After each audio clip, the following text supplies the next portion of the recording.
It began in the dead of winter. I had just taken a job as the caretaker of Greywater Point Lighthouse, a lonely stone tower clinging to the edge of a jagged cliff, where the waves below crashed like an endless drumbeat.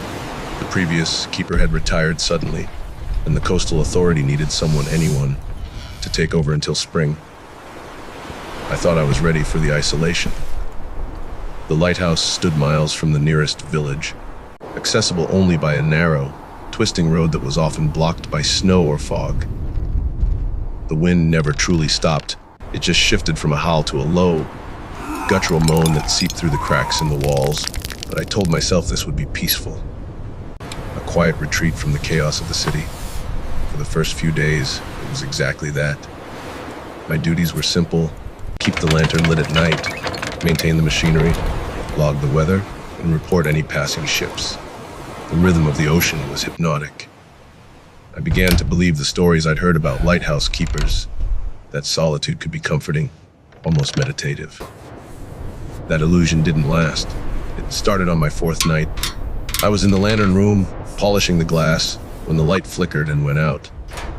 No storm, no wind strong enough to shake the wiring, just a sudden, suffocating darkness.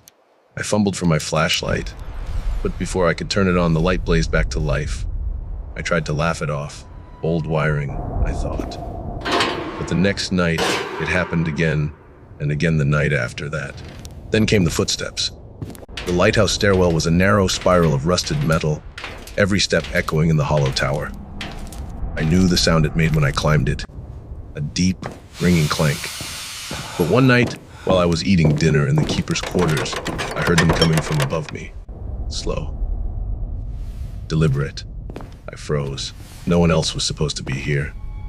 The only way inside was through the heavy, bolted door at the base of the tower, and I had locked it hours ago. I climbed the stairs, my heart hammering. Every step I took seemed to match the phantom ones, until I reached the lantern room and found it empty. The sound stopped the moment I arrived. I told myself the metal was contracting in the cold, that the wind could make strange noises in an old building. But I couldn't shake the feeling that I just missed someone. That if I'd climbed a little faster, I would have found them there. The real terror began with the foghorn. One night, the air was calm and still, yet the foghorn bellowed out from somewhere far at sea. The sound rolled over the cliffs like a warning, so deep I could feel it in my chest.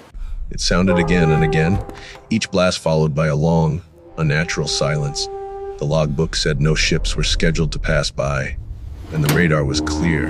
I decided to dig into the lighthouse's history. The archives were kept in a dusty filing cabinet in the storeroom. Faded reports, handwritten logs, and yellowed photographs. That's where I found the name, Thomas Callaway. He had been the keeper here nearly 40 years ago, until he disappeared without a trace during a winter storm.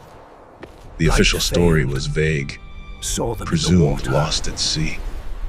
But there were odd details. His last log entry simply read light failed, saw them in the water. The next page was blank. From that night on, things escalated. Some evenings, I'd climb to the lantern room and find the lamp already lit, hours before I was scheduled to turn it on. Other times, it would extinguish itself even as I stood right beside it. Tools would vanish from my workbench, only to reappear neatly arranged in the lantern room. And then, on a night, when the wind screamed like a living thing, I saw him. I just reached the top of the stairs when I noticed a figure standing by the great Fresnel lens. He was dressed in a long, weather-beaten coat. Who's there? His cap pulled low over his face. At first, I thought a fisherman had somehow found his way inside. But when I called out, he didn't move. I took a step closer, and he turned to me. His skin was pale, almost translucent. His eyes clouded like frosted glass. Water dripped steadily from his coat, pooling at his feet. He opened his mouth to speak, but no words came, only a low, shuddering moan that seemed to vibrate in the walls. Before I could react, he raised a hand and pointed out to sea. Through the rain-streaked glass, I saw a ghostly ship emerge from the darkness, sails torn, hull splintered, its deck lit by an otherworldly glow. It was moving fast toward the rocks. I could hear the screams of its crew, faint but unmistakable. I blinked, and the ship was gone. The figure vanished with it, leaving me alone in the lantern room, drenched in a cold sweat. Over the next week, the visions grew stronger. Some nights, I'd hear the clanging of a ship's bell through the fog. Other nights, I'd glimpse shapes thrashing in the waves far below, arms reaching, voices crying for help. I realized what the ghost wanted. He was showing me the night he died. The night he had seen a shipwreck and failed to save it. Then came the storm. It struck without warning, a wall of wind and rain that pounded the cliffs with deafening force. The waves rose like black towers, hammering the rocks until the spray reached the lantern room windows. And through that chaos, I saw it again. The same ghostly ship, closer than ever, its mast splintered, its crew wailing as the hull slammed into the reef. The Phantom Keeper appeared beside me, he gripping the railing with desperate hands. He looked at me with those clouded eyes, and I understood. He wanted me to finish what he could not. The light had gone out.